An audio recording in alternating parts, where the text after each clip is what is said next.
Welcome to the Old Spiral Podcast. My name is Brian Grimm, and as always, sitting with me is Drew Evans. Drew, did you have a great day or what? Yeah, man, it was a great time talking to Bob Thorson about the KMOK Rock to Riches contest that took place here in the 80s in Lewiston, and we'll get into that a little bit later, but I mean, man, it was just fun, and it was fun to sit down and hear all those stories and learn about all of those cool bands that existed back in the day, all those cool venues, and just how much music was happening in the Valley at that time. Yeah, he had a wealth of information, and I think one of my biggest takeaways was how many bands and how many venues there were. That's really cool, and I kind of wish it was still in vogue. Yeah, absolutely. Another thing that we wanted to do before we got moving forward into this episode was kind of do a little bit of a recap on Casey's, as we are still kind of in this rock and roll thing that we're doing with the show, and we just wanted to supplement a couple things that we noticed after doing that episode, which is... Oh, we sat down, and I finally watched Once Upon a Time in Hollywood. Right, I enjoyed it. It was really good. Super good But movie. One thing we noticed was Paul Revere and the Raiders showing up quite a bit. Yeah, I think there's like 4 or 5 of their songs on the soundtrack. So that's pretty cool. So go check that out. Check out the soundtrack for Once Upon a Time in Hollywood, and you can get a taste of Paul Revere and the Raiders. And I mean, there again is just another example of that band and their level of fame, and still persists to this day. And I mean, I don't know if Sharon Tate really liked Paul Revere and the Raiders or not, but the movie sure makes it seem like she did. Yeah, right. 2 close-up shots of the records. Yep. And remember, they were a Boise band, which is super cool. Absolutely, yeah. And played Casey's several times. Casey's. Speaking of Casey's, we have been informed that we may have been pronouncing their last name wrong. Oh, yeah. Yeah. From a number of different people. And unfortunately, we still don't really know how to say it. We're not any smarter, turns out. We thought we had it down, but then we went to record and we were like, how do you say it? Yeah, just off print, we were pronouncing it Pattore, but a few other people that actually knew them, that knew Casey, have been pronouncing it Pattori. Right. So, however it's pronounced, we're super glad it was a thing, and yep. We're sorry. Yep. And just to kind of bridge the gap between that episode and this one, we actually found out from Bob that Casey's was reopened a number of times in the 80s for a few shows, and they apparently later on into the 90s tried to make it a thing when the Seattle sound came about and the grunge thing was happening, and there were some people that were invested in making that venue happen and bring out bands like Pearl Jam and Soundgarden and so on and so forth. Unfortunately, it never happened. You'll have to listen to the episode to learn more about that. But yeah, Bob's got some good information on it. Yeah, yep. So I think that's kind of our recap. Yeah. Well, hey, just real quick, speaking of bridging the gap, let me bridge the gap of bridging the gap. Sure. Is this podcast, yeah, we've got certain episodes. These 2 are on music. Future episodes will be on various topics, but we hope to keep the conversation going. So if you listen throughout, we'll probably talk about Casey's on episodes in the future, or maybe some of the bands that were mentioned in this in our interview with Bob Thorson. So yeah, we have individual episodes, but we'll come back to them. Yeah, definitely. And I mean, as we move through topics, we'll probably reference stuff constantly. Yeah, definitely. Throughout whatever, you know. And I'm also excited that this is going to be the first of hopefully many interviews too. So oh yeah, this was such a good interview.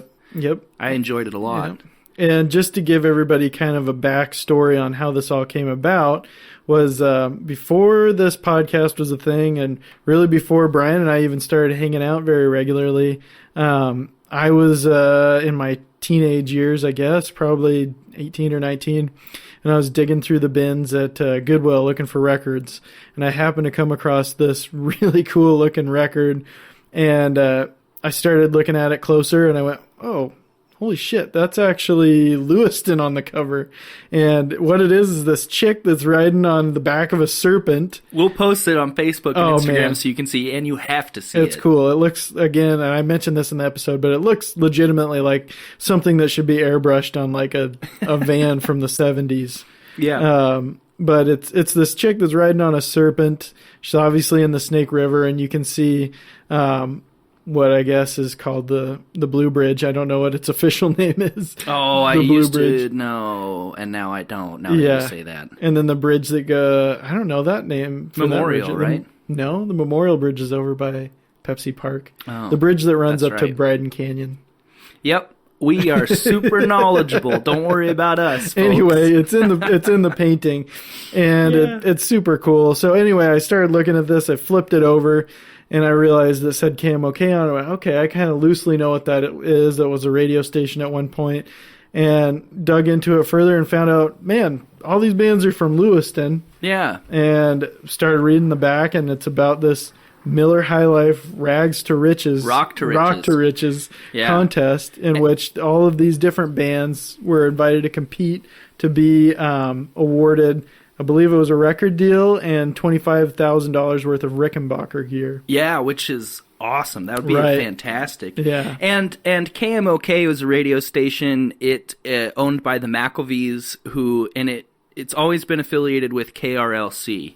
So KRLC is still going on, but KMOK was started as they wanted an adult rock station. Yeah. Yeah.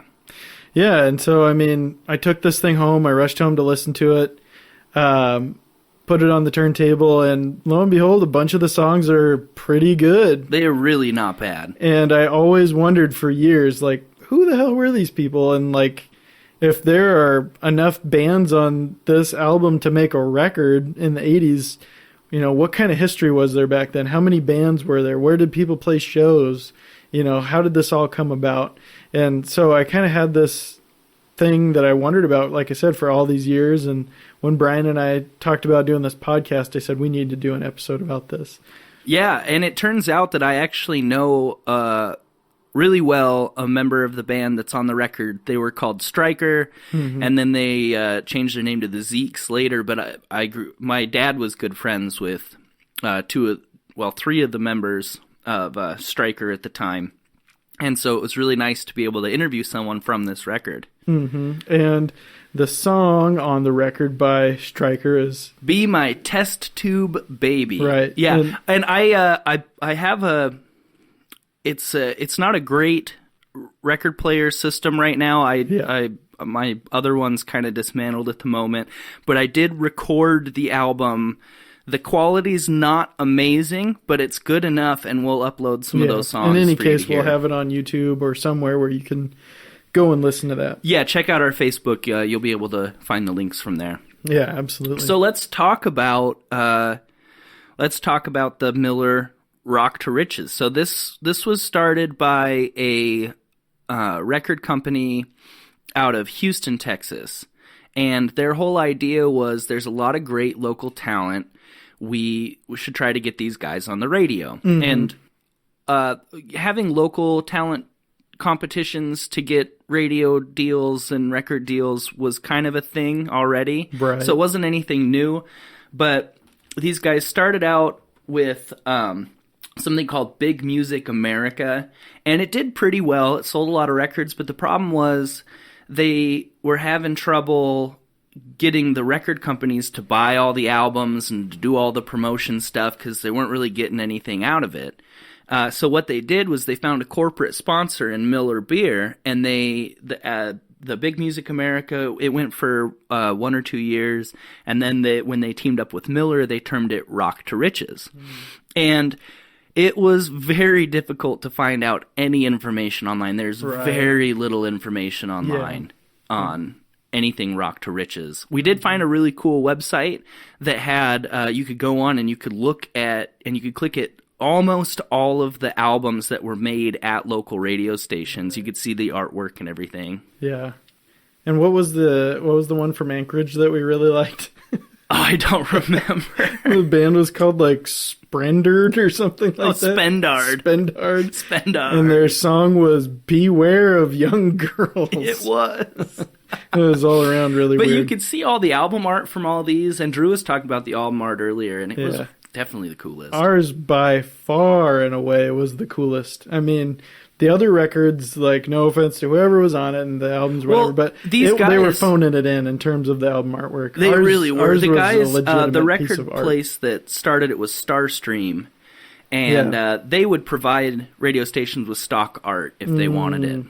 Yeah, and so were there other competitions similar to this that were going at that time, or was this kind of the one? There were, and I didn't spend a whole lot of time looking at other stuff. I know that these guys, after they did the Miller Rock to Riches, which ran from 82 to 83, they did another one called Superstar Talent Search, and then they teamed up with Budweiser, and they did the Budweiser Showdown. In their whole career, they ended up with over 300 local music compilation records, which is a lot. They made a ton of records. Right. And one thing that we talk about in depth in the interview was that for us to sit and record stuff, it's not really a big deal anymore. There's a lot of free software. Microphones aren't very expensive. But back then, for a young band to get their music like in a physical form was really cool. Right. And so what these guys were doing was awesome. And a couple of things I found was John Bon Jovi got his start. I don't know if he won the final competition, but John Bon Jovi was on one of these Rock to Riches albums out of New York, and Bret Michaels of Poison, he was on a Rock to Riches album. He won second in their local stuff. They were called the Spectres at that time. And was John Bon Jovi just John Bon Jovi, or was he in a band at that time? I don't recall.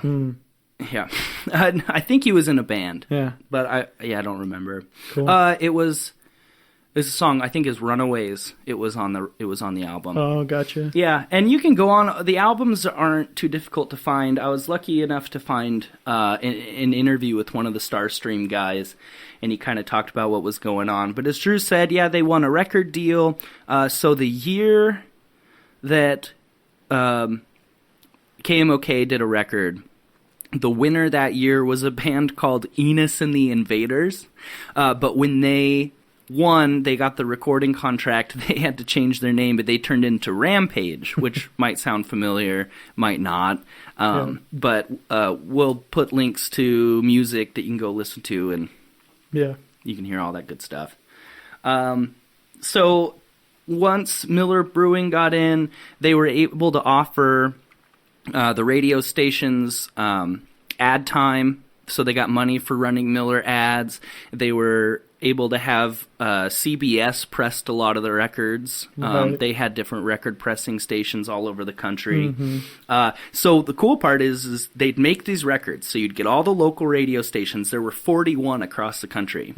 They would each have 8 to 10 bands on the record. And then there would be ballots inside the record. And people would buy the record, they'd vote for their favorite band, send it in, the ballots would be tallied, and then you'd get, each one of those 41 stations had a winner. And then they broke the country up into regions and then had regional playoffs, which Bob was telling us it was a battle of the bands in Moscow, and the Zekes were one of the 3 finalists for our local one. And I think he said Eclipse.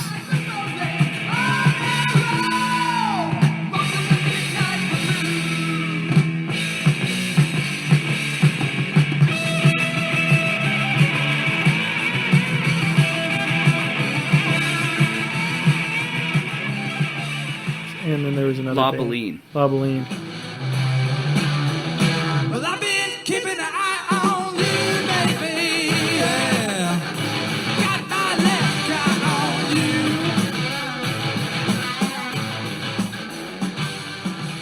on you. And that is something interesting that I was actually hoping to find when I opened up this record when I got home, was that ballot, because I think it mentions it on the jacket of that record that I have, that I found at Goodwill all those years ago, and it's not in there. So I'm assuming whoever purchased that record sent in their ballot, which is kind of cool too. Yeah, that is so cool. It'd be a lot of fun. It'd just be so much fun. Yeah, and I mean, again, it's just amazing to consider that here's this little podunk town in Idaho, Lewiston, that's again invited to be a part of this national stage musically. Yeah. And one of the things we've been finding out is this little podunk Lewiston town, there has been some really great music that's come out of and through here. Absolutely. Who did Bob say was here in the 50s? Like the bands? No, that person. Oh, it was a jazz guy. Louis Armstrong. Yeah, Louis Armstrong came through, yeah. Which makes sense because there's also like the Lionel Hampton Jazz Festival that's right. that happens. Yeah. And I always wondered what that connection was, and I don't know if that has anything to do with Louis Armstrong coming to town. We'll have to find out, and maybe that'll be another episode in the future. But we do have a strong tie to jazz in this area as well. Yeah. For whatever reason. So we do. We'll have to delve further into that. Yeah, so it was just a lot of fun. It was good having Bob here. Like I said, Rock to Riches went 2 years. They tried to do another couple talent searches. Some were more successful than others. The last one they did is they actually held a Hispanic talent search. And they did the finals in the Houston Astrodome. Huh. And that was the last one they did, and Starstream Records finally shut down in 1991. So that's what we got for Miller High Life. Bob has a plethora of information on Miller High Life, Rock to Riches, and then just music in general in the area for the 80s, 90s, and early aughts. And it was awesome for Bob to come in and spend some time with us. Very comprehensive, very knowledgeable. It was just really fun to get to know Bob and learn about again, all that music history, and it was just a great time. Right. Yeah. One last thing. Also, during the late 80s and early 90s, CDs were becoming popular, and they were a lot more expensive to make than the albums, and that kind of didn't help anything. Gotcha. Yeah. So that's about it. I think we're about ready to jump over to our interview with Bob. Yep. Yeah. Stick around. Check that out. It was a great time, and thanks for listening. All right, before we get to the interview, really quick, I just wanted to let everyone know what's going on in the Valley this weekend. Yeah, and if you are a local business or an event center and you want to hit us up and let us know of some events that you're going to have regularly, or if you just want to keep us in touch with that, feel free to email us at oldspiralpodcast@gmail.com. That way we can make sure that everybody's always in the loop on the things that are happening at your space. Yeah, and you'd be surprised at what's happening in the middle of January in Lewiston, Idaho. Yeah. Okay, so on the 17th, which is Friday today, tonight, we have Shania Rawley's playing at Parejas. And I don't know if you've been into Parejas lately, but they have really good wine. The owners are super friendly, and it's a really fun place to go. I've played there a couple times. I'll let you know next time I do. But it's a nice little winery. Also happening on Friday the 17th, we've got it's a duo, I think. They call themselves, I think it's Kelly Wolf. They'll be at Lindsay Creek, so you can go enjoy some more wine there. That's also on the 17th in the evening. It's at 6, right? I think it's at 6 o'clock. That's correct. The Elks Lodge will have the Senders. They're a band. I think they looked to be a little older. I'm sure they're awesome. That starts at 6 also on Friday the 17th. And then Gregory Ray is hosting a Bun Dance, and that's at Deja Vu Yoga Studios, and that starts at 7. Also on Friday, Tone Sober will be at MJ Barley Hoppers. And then Saturday, Shania's playing again at Brock's, and then Parejas has a couple events. They're doing a wine glass painting at noon, and then Mark Fowler will be playing at 7 o'clock. And I think Bob mentioned Mark Fowler briefly in the interview. Yeah, he may have. Yeah. All right, so that's what's going on this weekend. Stay tuned for more great information on the Valley, past and present, and we'll keep you updated on events too. And always check us out at the beginning and at the bottom of the episode for events. Yeah, and Drew, where can everyone find us just one last time? Yeah, of course. Everybody can find us at Old Spiral Podcast on Instagram and on Facebook. And if you want to email us, if you have questions about the show, or again, if you want to keep us updated on events, you can email us at oldspiralpodcast@gmail.com. And I think without further ado, let's get to the interview.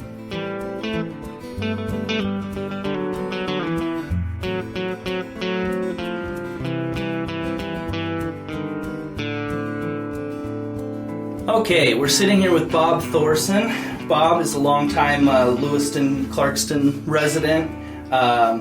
He taught marketing in the business division at LCSE. He owned Pepperland Records in downtown Lewiston near Brackenberry Square. and recently he has started and is the division chair for the Lewis Clark Valley Loggers football team. And when I talked to Bob trying to schedule this interview, he was out doing some recruiting for the Loggers football team. I've known Bob for a long time. He was a really good friend of my dad's.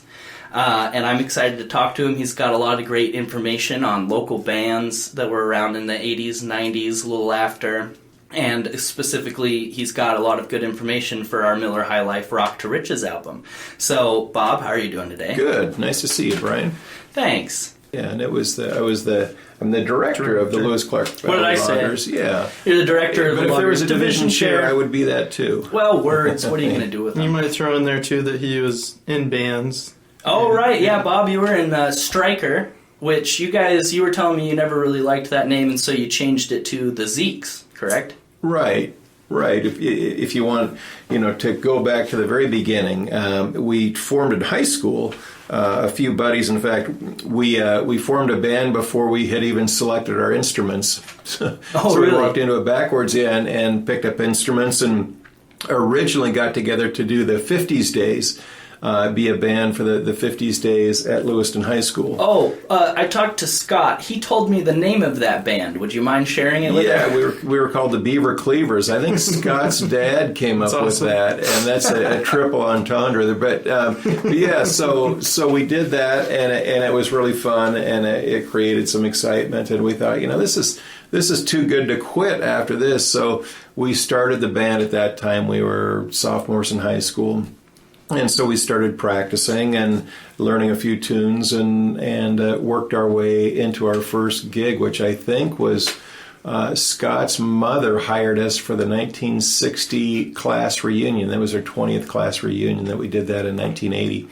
And then we just kept playing and just expanded our repertoire and got a little bit better and started playing throughout the Northwest in clubs and dances, and it was a lot of fun, and that sort of went on in some incarnation or another for about 20 years. So you said you started the band before you had instruments picked out. You ended up with bass. Who were your other band members, and how did you guys decide what instruments you were going to do? That was sort of true with a couple of us. A couple of us were already playing. Steve Cyphers was already playing guitar, and Brad Crosby was already playing drums. And then at that time, we had Brad and Steve and Scott and I and another guitar player named Brian Heflin. And then we had a fifth member. That was sort of a rotating spot. We had a couple other guys as the fifth member for a couple of years, and then we were a four-piece after that. Okay. And you guys, over your years, you opened for bands like George Thorogood. I remember that concert. I was a little kid for that one. And I think when Tommy Two-Tone came to town, were you guys opening for him? Or yeah, and those two concerts were quite a few years apart. Some of the more recent ones, and you were a little kid, but to me, they're the recent shows.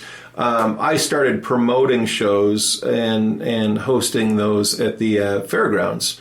Nez Perce County Fairgrounds. And so the George Thorogood show was one that Lee McVeigh from Cozy Radio did, but we also brought in Kansas and April Wine and Black Oak, Arkansas. Really? When were they here? Blue Oyster Cult and Ozark Mountain Daredevils and The Knack. Brought in a lot of shows, but that was sort of in the later years of the band where we would get together periodically to open these big shows where we'd bring these headliners in. And how that started was I was going to the Gorge frequently, and I thought, well, wouldn't this be cool to host more shows in town in Lewiston, do kind of the scaled down version, kind of like what I'm doing with the Loggers now. Big fan of Wazoo football. And wouldn't that be cool to have sort of a scaled down version of that, a small local version? And so that's what we were doing then. I've been to some Logger games. They're a lot of fun. They are fun. They're even more fun when you win. Cool. So is everybody from the Beaver Cleavers what's eventually going to become Stryker and then the Zekes, or was there a little bit of lineup changes there? Well, there was, but it was, like I said, it was sort of that fifth person role where we had a couple of originally Scott was just the vocalist, and then we had a second guitar player. But once we scaled it down to a four piece, Scott was playing guitar by that time, and so that incarnation lasted until Brad Crosby left in 1986 to go off to school. Gotcha. And then we got a drummer named Ty Andrews, another local drummer that was a couple years younger than us. And then there was another drummer after that named Jerry Lynn. And then there was one named Bill Wilcox. And Bill Wilcox has played in local bands for years. And then after that, starting about 1989, Jeff Young joined the band, and he's been the drummer ever since. And Jeff is a guy that's been in bands throughout the 70s. He was with the Seidel brothers, and he's played in another 10 bands over the years, but Jeff has been our drummer since 1989, whenever we get together. Very cool. And Jeff Young, he's also on the KMOK album with somebody named Shaver, right?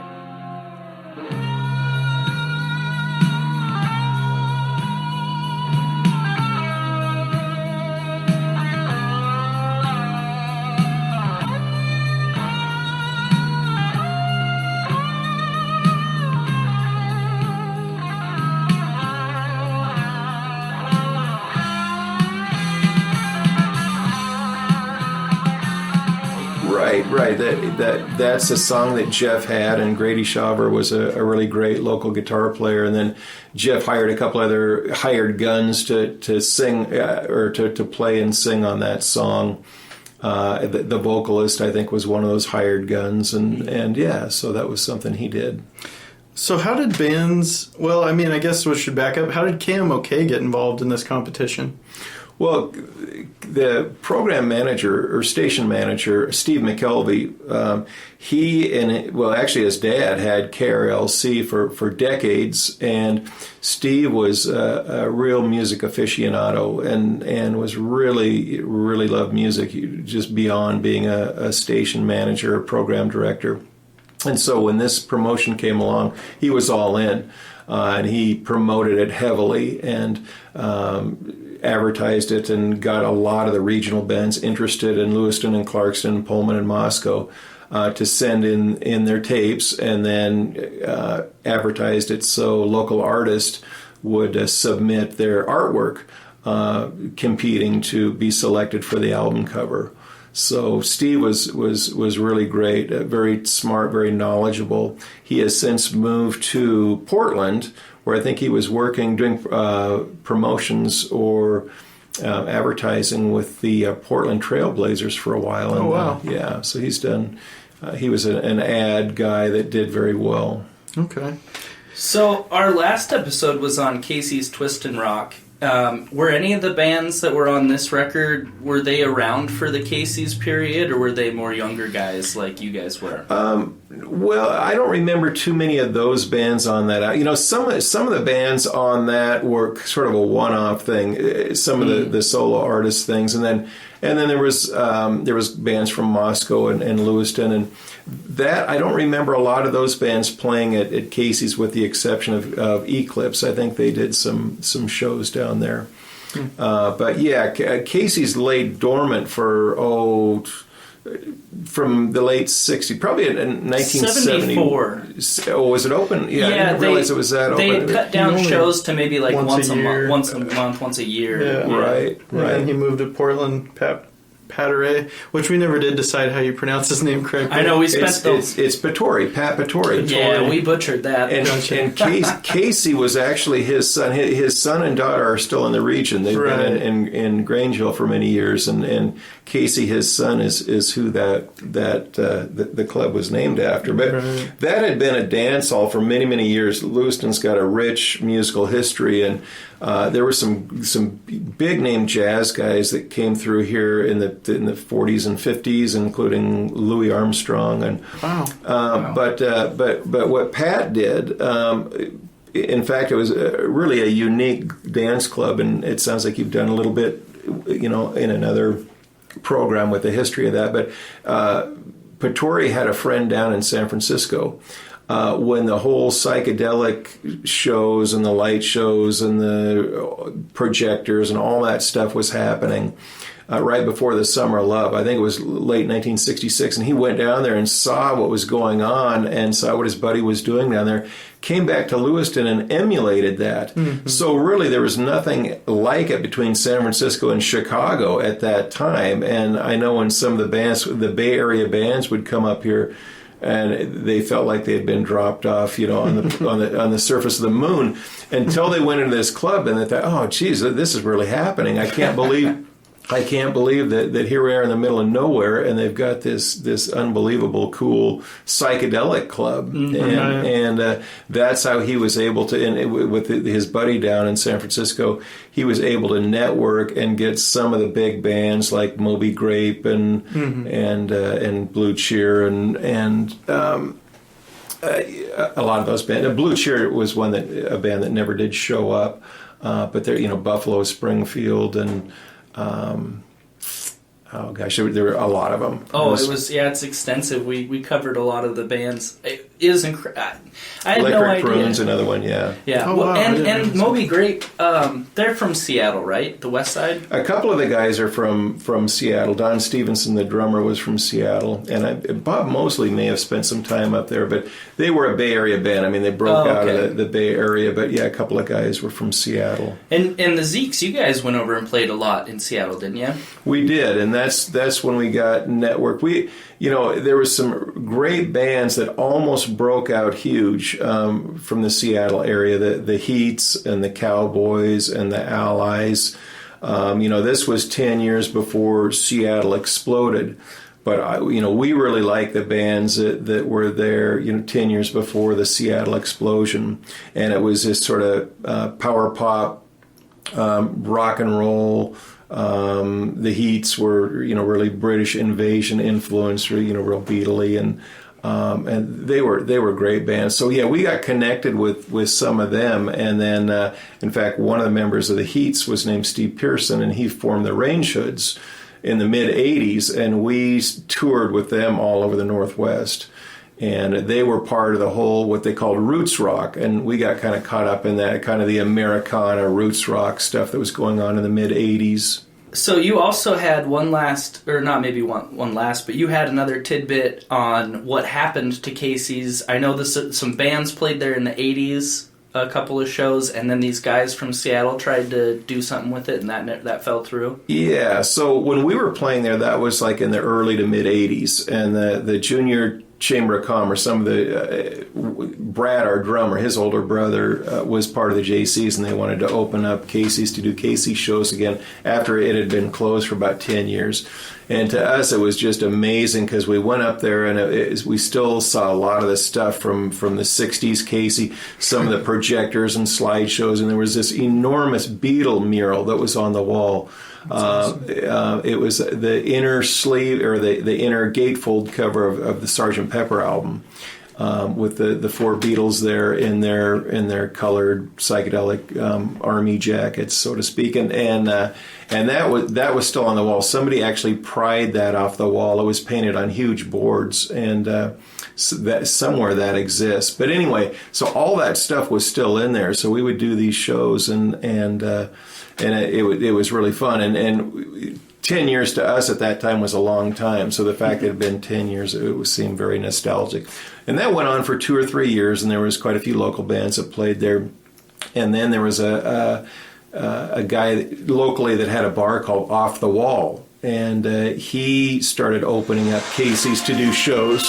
And he did that for a year or two, and then it kind of closed for good until the early 90s, and then there was until the early 90s, and that's when the Seattle explosion started. That's when Pearl Jam and Soundgarden and all the Seattle bands were raging at that time. And so these guys came over from Seattle and they said, well, we have connections. We can bring all those Seattle bands over. We'll bring Pearl Jam in here, and we'll do it at Casey's, and we're going to remodel it, and it's going to be one of the biggest clubs in the Northwest. And had all these sort of grand plans, grand illusions, as it turned out.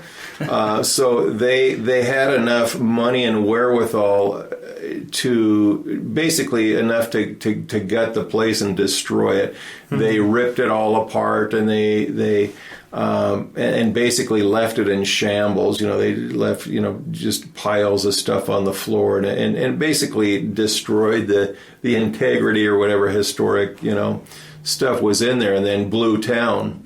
And so it sat like that. And then the owner, John Skelton, he was the guy that started Skelton's floor covering in town, the first generation, and he was an older guy by that time in the early, probably maybe late 90s by this time, and then they totally gutted it. They stripped it down to bare brick, and I think that's how it stands today. Mm-hmm. But you can still see the writing on the outside. If you look there, you can still see Casey's Twist and Rock. Yeah, we went down and got some pictures of it to post online. Yeah, it's great. It's still on the brickwork out front, and so I'm glad that remains. Yeah, and they cut down the tree that kind of covered it, so you can really see it now. There's a couple trees, so right. It's no longer obstructed. Right. So just kind of bringing it back to our local scene here. Someone wants to get a hold of you. How many bands were there around at the time of the KMOK contest, and where did people play shows back then? Because I was really surprised to see that there were this many bands on this record at that time. Well, and there was so many more before that. During the 60s and the 70s. I mean, after the Beatles hit, and the millions of bands came out, and every kid in high school if he was in a band, formed awesome. A band, and so the stories I would hear as a kid is the hundreds of bands and the hundreds of places to play, not only for teen dances but for clubs. Mm-hmm. At any given time, you would have 7 or 8 clubs in Lewiston that would feature live music. Several on Main Street, and all over the place, and really all different types of music, and that was the kind of the baby boomer generation were coming of age, hitting their teenage years in their early 20s in the 60s and 70s. So you'd have this huge population mass. So there were just a ton of people and a ton of bands and a ton of clubs, and that was sort of waning by the time the 80s rolled around. So there were still a lot of bands around. There was still a lot of guys forming bands in high school, but fewer than there were before that. Mm-hmm. So there were a lot of bands around, and in the early 80s, that's when MTV hit. And so there was a lot of the pop stuff. That opened up a lot of doors for a lot of pop bands, and then also MTV sprang a bunch of the heavy metal bands. Mm-hmm. Quiet Riot had a '1 album in 1983, and that they were kind of the first band to do that. And then after that, there were just a million bands. I mean. And Bon Jovi and Poison and all those 80s bands. So a lot of bands were trying to emulate that. A lot of the regional bands were trying to go either one of those directions, wearing the big hair and the bright clothing and all that stuff.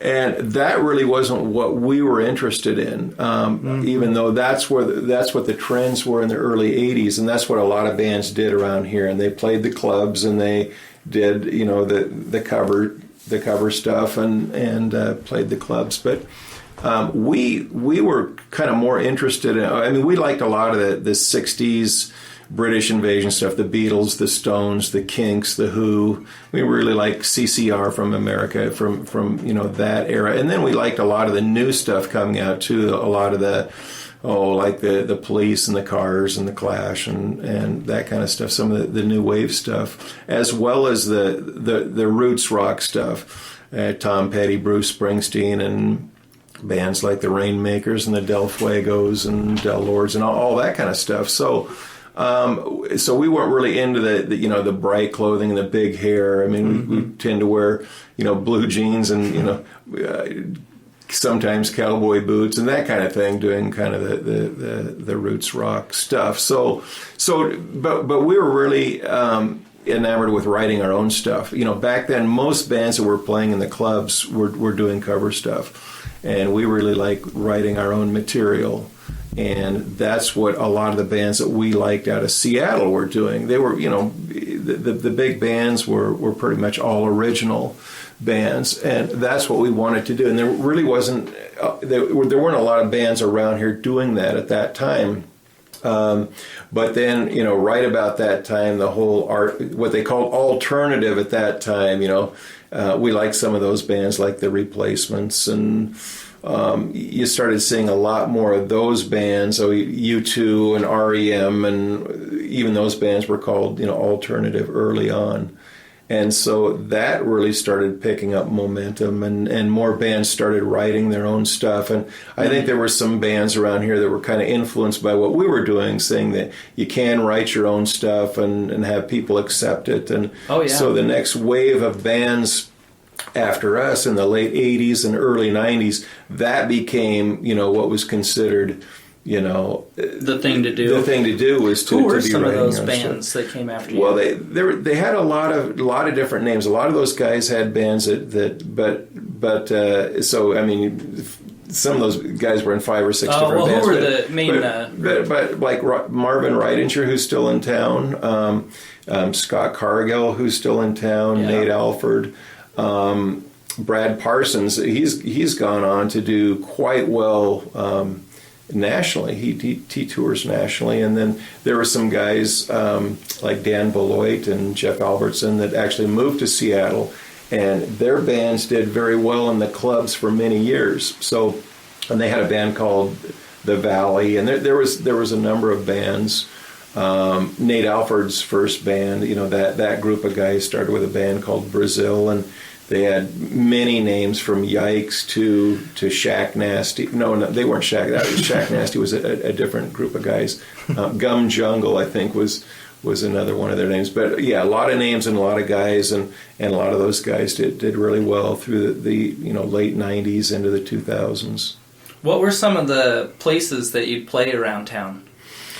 Well, there was when Off the Wall opened up. That was a really great place for us because their whole concept was bring in Seattle and Portland bands that were on the rise, just about ready to break nationally, and so we would play there quite a bit. Was that on Main Street? That was on Main Street. That was where the World Class or the gym on Main right, Street. That's where that was.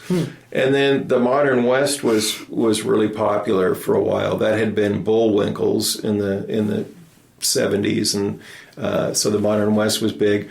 The Jade or Mimi's in Clarkston was a big club. So there was several of them, but we were also doing a lot of teen dances, and not only at Casey's, but in the community center, but also all around the region. Back then, you would have these enormous dance halls in these tiny towns, and teenagers from all the surrounding towns would go. So we would play up at Cottonwood, and there'd be 500 kids at those dances. That's crazy. Or we would play Green Creek, in the middle of nowhere, and 500-600 kids at those dances, because you had all the kids on the prairie, and a lot would come up from the Clearwater Valley, and so it would attract kids from 10 or 12 surrounding high schools. So those were really fun.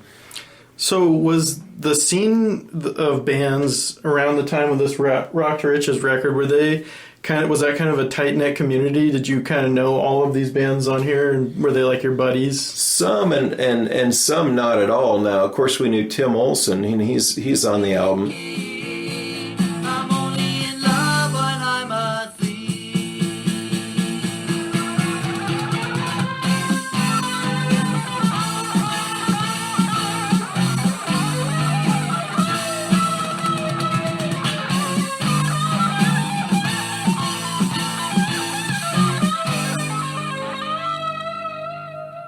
Tim had a little studio, and he's the one that recorded our record. And And so, yeah, we were good friends with him. And when he had what was called the Milk House Studio. He lived in an old abandoned milk house. He had an apartment there and a studio there. So that's where we did our first recordings. And I think we were, maybe 18 years old. We were right out of high school.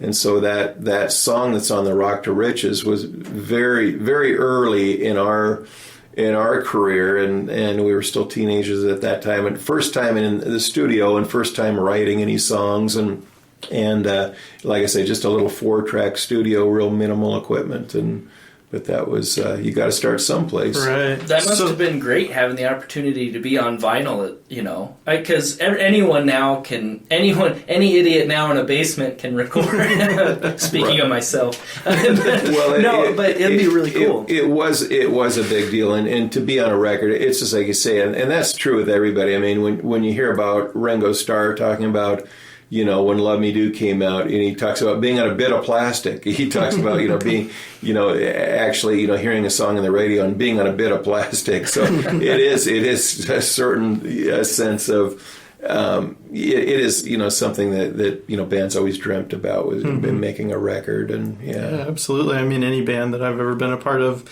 anytime you get that physical format in your hand and are able to see like the finished result of, getting somebody commissioned to do the artwork, going and recording it, writing the songs, it's just a cool feeling. Right. Well, that's what's so great about so many newer bands liking the whole idea of vinyl and the whole idea of making an album for the sake of album. Because, for quite a few years, about the time that I closed the record store, it was more about downloading a song, and it really didn't. Who the artist was secondary to the song, and you would ask somebody, what artist do you like? And they'd, I like songs. And so just downloading songs. Right. And it kind of lost the whole magic or art form that was an album, with its ebbs and flows and peaks and valleys, and how all the songs come together to make this unit, or the whole, of an album. And music fans and people in bands always really liked that and never lost the appreciation for that. And now I'm glad that they're at an age or a stage in their careers where they can embrace that and get their music out in that format, actually do, record albums and vinyl and all that. Yeah. So I know the winner of the total Rock to Riches for 1983, the year you guys did it, was a band called, they were called Enos and the Invaders, but they changed their name when they won to Rampage. But who did anybody from this album go on to any sort? I know they had regional finals and then they had national finals. Do you know if any of the bands on here made it? Well, I don't know that, and you've researched that a lot more. The Rock to Riches album was really sort of one minor thing, that came along, and I really didn't know the history as well as you did, but basically, what they did locally was send in your tapes. We'll select, 8 or 10 for the album, and then there was a ballot inside to vote for your favorite band. And the 3 top vote getters would do a playoff in Battle of the Bands up in Moscow, up at U of I. So we were one of those bands, and Eclipse was one of those bands, and La Baleine was one of those bands, and so that was kind of the regional semifinals or whatever you want to call it. But Eclipse won that, and I really never heard what happened after that. I don't know if they were available to go to any semifinals or finals or anything like that. After that, I don't really remember hearing anything about, anything more about the Rock to Riches thing. Sure. So where could people buy the record? Various outlets. They had it. Of course, that was before Pepperland, so Budget Tapes and Records was down on Main Street.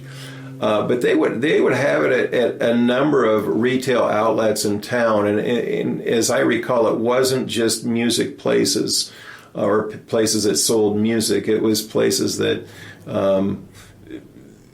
or places that really had limited music for sale, like I think Big V True Value hardware store, for example, had them. So there were many outlets in town, and a lot of those places were businesses that advertised with KMOK. That was that's how KMOK would. They would always come up with ways to increase foot traffic for their people that advertise with them. So that would be one thing they would say. It's just like when a business sells tickets for a concert. The whole idea is to get some foot traffic into the store. Right. So that's what KMOK would have done. Some of their advertisers would have had these albums for sale. So how long did it take them to sort of get all of these bands grouped together? And then were bands required to go out and find somebody to record it themselves, or did they set that up for you? And then how long did it take it to kind of wrap it up and get it to a finished product? It as I recall, it really came together rather quickly, because it seems to me like it was maybe summer of '83 that they were working on this, and by or maybe early in '80. In my recollection, just a matter of months, and they didn't do anything in terms of recording the bands or arranging that. Basically, the word went out. KMOK is going to do an album. Send in your tapes, and of course, a lot of bands already had that stuff recorded. The band Sleeper, that they do the song "When You Get the Feeling." Well, that recording had been around for at least a couple of years, and Paul Spear, Gary Spear's brother in Sleeper, had recorded that for them. So some of those recordings already existed. So it came together relatively fast. People sent in their tapes. Artists sent in their artwork, competing to get the album cover, and that's kind of how it went down. So it was just the word went out, they collected it in a hurry and put out the record. Huh, that's pretty cool. So were there quite a few outlets for young burgeoning artists to go and record, or was that kind of few and far between? Because I know you mentioned there were lots of bands. I was just curious if there were lots of places where you could go and record. There really weren't. There was Tim Olson, what he was doing up there, and then there was a place called Narramore's studio down on Main Street, and the Narramores had a working country. They were a husband and wife tandem, and they had a working country band locally, but that was pretty much it. And then I think there was a couple of small studios, maybe in Pullman and Moscow, and then some people went to Spokane. But no, there weren't a lot of outlets, and those were before the days of computers and Pro Tools and everybody being able to make records in their basement. It's not how it was back then. People were recording onto tape, and you needed a fair amount of outboard gear and reel-to-reel tapes and all that. So there weren't a lot of studios. There were some people with gear, but yeah, it was a different world than it is now. Yeah. And I imagine all that stuff was a bit of an investment up front. It was probably kind of spendy to get some of that. Yeah, it was. I mean, probably a lot of that stuff is more expensive than what things cost now for recording. Yeah. And then I think before we get into sort of our final questions, we just wanted to talk about the album art a little bit. And we were discussing that before we started recording. Do you remember the artist? Yeah, it was a guy by the name of James Leslie. And I remember him. He had an art studio downtown in the 90s. That's when I knew him. I really didn't know him in the early 80s when he did that cover art. But he'd been a local artist for a long time, and submitted that. And at one time I saw the top 3 vote getters for the art, and James got the album cover. And then he was after his art studio burned down on Main Street in Lewiston. He died prematurely. I think maybe in his 50s of a heart attack. That's too bad. Yeah. Yeah, I mean, this art is really cool, and we'll post pictures of it on Instagram and Facebook and whatnot, but I mean, go check it out. It looks awesome. It looks like something that should be airbrushed on the side of a van or something. It's really cool. Yeah, we looked at a lot of the album covers for these, and ours it's the coolest one we've come across. And not only that, but it's regional. I mean, it's got a snake to represent the Snake River. It's got, like we were discussing earlier, some geological features that are true to the valley and some landmarks like bridges. Yeah, so it's yeah, really it is. cool. It is great that you have that local connection. It very much makes it a local thing. And just getting back to the Sleeper song, and Gary Spear is on that. It's a good song. Yeah, and Paul Spear produced that, and the Spear brothers, Paul Spear, Gary Spear, and Neil Spear, had a couple of really big bands in the 60s in Lewiston. And one of their bands, Stone Garden, when they were very young, probably in their late teens, they did a 45, and it was recorded here in town called Oceans Inside Me. And Stone Garden is known to be one of the great lost bands of the 60s. They had kind of a hard psychedelic sound. Their sound was reminiscent of bands like Cream and Deep Purple and some of that. These guys were young, but they really had that sound. They really had the sound down. And they had that song out on a 45, probably came out about 1969 or so. But that's a highly collectible 45. And like I said, there's been things that have come out retroactively. There was an album compilation that was put together about 20 years ago of their recordings. But a really great band. Were you able to get any of that through owning Pepperland? Do you have any of those? Yeah, when I had the record store, when that Stone Garden album came out after the fact, I think there was a label in Texas that put all that out, and they had the record release party at Pepperland. So Paul Spear and Neil Spear came up for that. Gary was gone by that time. He's no longer around, but yeah, the other two Spear brothers came up, and it was a lot of fun. And when, like I said, that the original 45 that came out in 1969, I've seen that listed for about $600 if you can find a copy. It's a real rarity. That's cool.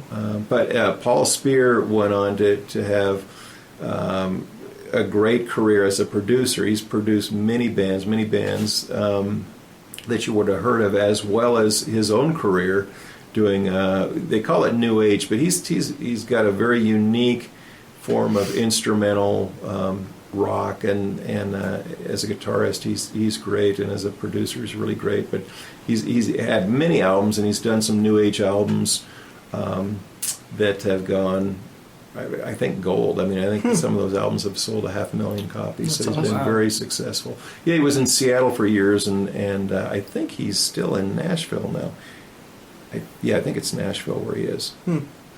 That's cool. Yeah, and just tying it back to sort of that time period, and a neat little tidbit that we found out about Casey's is there was a band here apparently that was called Ogre in the mid-70s, early to mid-70s, and apparently they played at Casey's every once in a while. But something interesting that came up was there was another band also called Ogre from like now, the modern era, I guess, early 2000s to like 2010, 2012.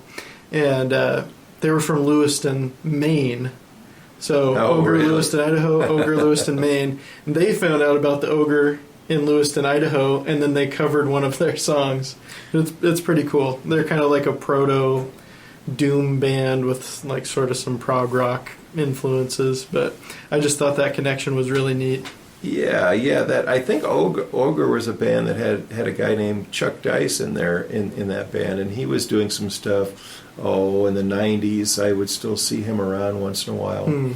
But yeah, I think that was, and I don't know what song they covered. I remember Chuck had a really early song called Anti-Gravity Robots or something like that. But yeah, that's interesting, Lewiston, Maine, but trying to find an original name is pretty difficult. No matter what your name is, right, you can find another band with that name, and that's why the whole Stryker name. And I mentioned this to Brian.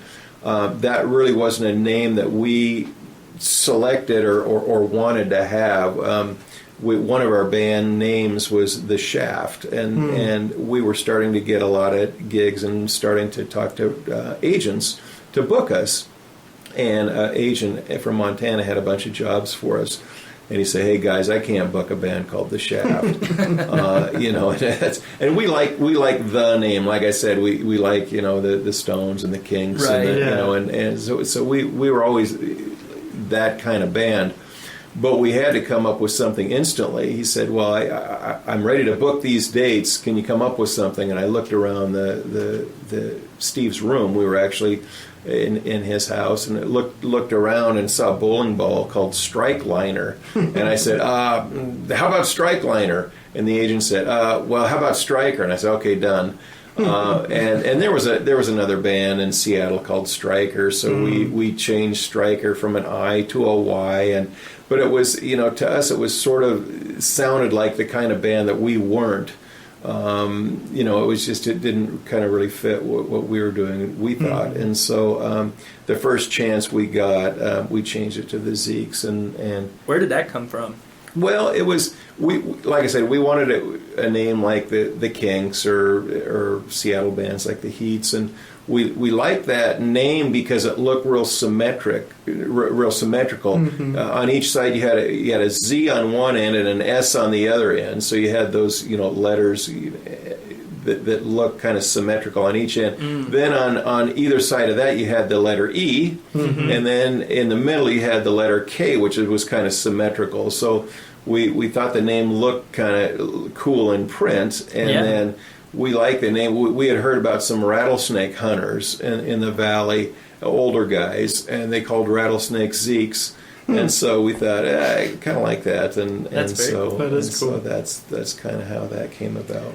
Well, are there any other thoughts or memories, cool bands that came through the town you want to tell us about? Well, we touched on a lot of them, and I mean we can save some info for volume 2. Oh, 100%. That'd be great. But it was they were great times, and a lot of great friends. Some of them are around, some of them aren't around anymore, and you really look back and appreciate that stuff. And it's fun to talk to younger guys like you that are discovering it for the first time, and then kind of providing a portal in time that other people can discover this stuff and look at this stuff. Because every town like this has its own musical story and musical history, and so it's great when other people pick it up, and when new guys are starting to play and forming bands and picking up instruments, and it's sort of an American tradition that continues. It's great to see. Yeah. Well, this podcast isn't only about music. It's just Valley centric. So I thought before we had just a couple quick questions for you to end on. But I thought I'd give you an opportunity to, if you want to talk about the Loggers at all. When does the season start? Where can people get tickets? And then if you wanted to give out any contact information for yourself, you can do that as well. Yeah, well, the Loggers, we're in the off season right now, and we're about ready to go into our 7th season, and we're the first band to be granted NCAA membership. That happened in 2017, and so that we're kind of a one of a kind. A coach I was talking to a couple of months ago said, you guys are a unicorn. And I said, well, that's great. If you're going to compare us to a cryptid, I'd rather you use like a Loch Ness Monster or a Sasquatch or something. But anyway, we are a one-of-a-kind program, and so we're playing NCAA football, and we play some NAIA teams, but it's a real challenge. You can imagine. I mean, we're playing against football teams that have every conceivable advantage. Oh, sure. Millions of dollars and 100 players and coaching staff of 12 and on. But it's great. It's great to be asked to that dance and included in that mix and stuff. So yeah, we don't have the schedule out for this coming year. That'll probably come out in April or May. Okay, and we'll keep people updated when it does. Yeah, and as far as tickets, Pro Image sells tickets, but typically people just buy the tickets at the gate. And it's been a lot of fun. I've always liked the idea of creating something where something doesn't exist. I mean, it was similar to doing concerts here. It was fun to bring a band like Kansas here, for example. Oh, yeah. and kind of do like I said, the abbreviated version of what bigger places are doing, and host stuff like that here. And it's kind of the same with the football team. College football should exist in Lewiston. Rock and roll concerts should exist in Lewiston. So I mean, it's just great to kind of blaze a new trail and present something that hasn't existed here before. Absolutely, and I think that segues us nicely into sort of this thing that we're going to try out that I've heard other podcasts do, which I think is kind of fun, which they call the 222. So we were going to ask you sort of two of your favorite local bands that you can remember from that time period, or any time period really, two instruments that you couldn't live without, and maybe a couple pieces of advice for people starting out in music today. Okay, what was the first one again? So it was two of your favorite local artists from any period.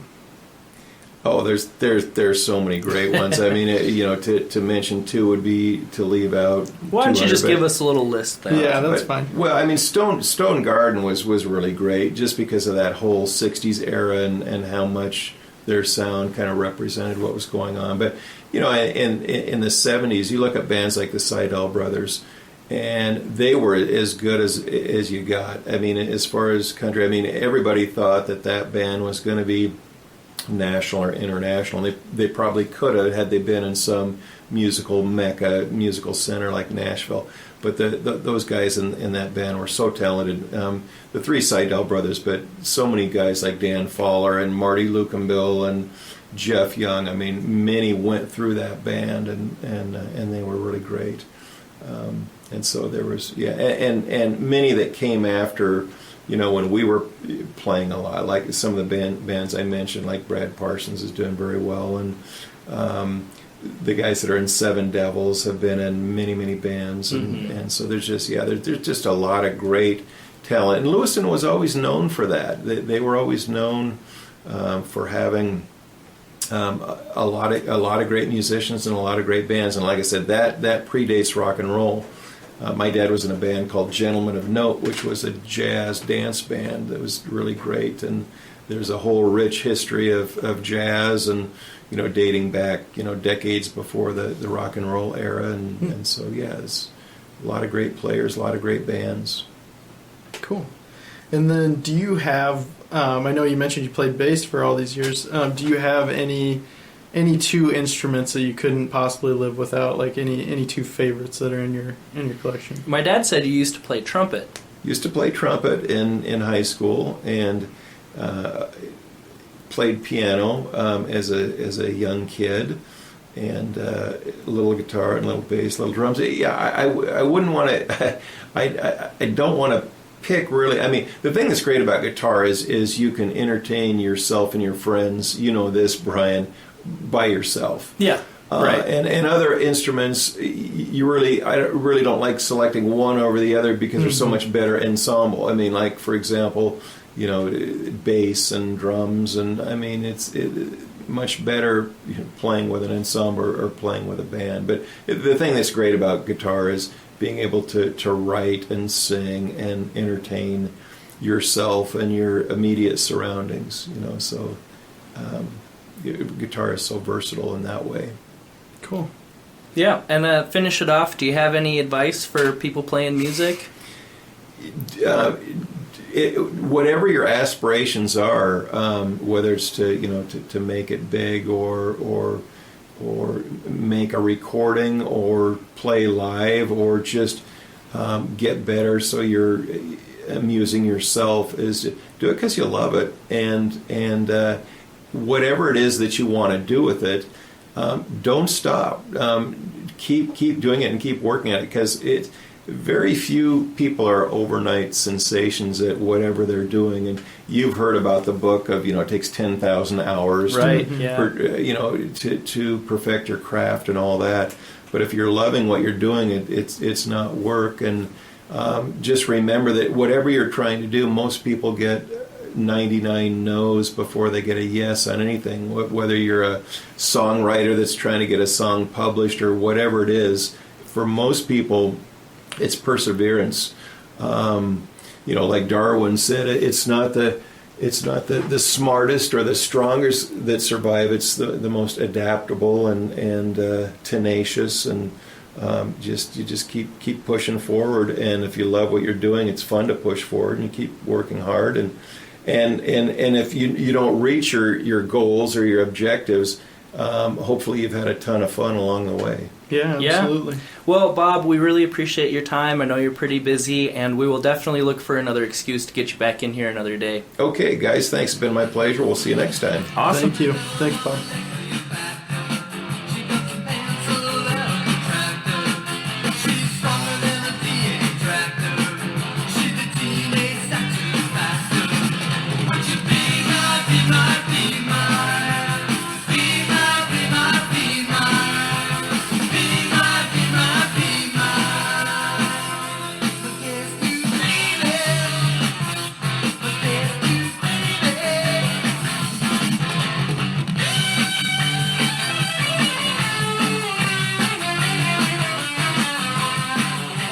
All right, man, again, thanks to Bob for coming in. That was Super fun. Oh, that was cool, learning all that information. Again, I can't believe how many bands there were in town playing all the time. Yeah, I mean, it is crazy, and it's like you said, I mean, it's, I guess at the same time, not that crazy, because it was just the cool thing to do back then. Everybody started a band, and everybody in high school had a band, and man, that would have been an awesome time. Oh, yeah, for sure. Thanks for listening, everybody. Catch us again. We'll have our next episode out next Friday. And then one more time, some of the events that are happening this weekend. Tonight, we've got Shania at Parejas. This afternoon, that's tomorrow. We have Shania at Parejas tonight. Gregory Ray's Abundance at Deja Vu Yoga Studios at 7. Tone Sober at MJ Barley Hoppers around the same time. And then that Kelly Wolf duo at Lindsay Creek. As well as the Senders at the Elks Lodge. And then tomorrow, the 18th, Shania will be playing at Brock's. Parejas has a wine glass painting at noon, and then Mark Faller's playing at Parejas at 7. So keep in touch with us, and we'll keep you updated on the events that are going down. That's right. And if you want to find us on Facebook or Instagram, you can follow us on there, search for us just at Old Spiral Podcast. And then again, if you want to email us about the show or events, just email us at oldspiralpodcast@gmail.com. And thanks for listening, everybody.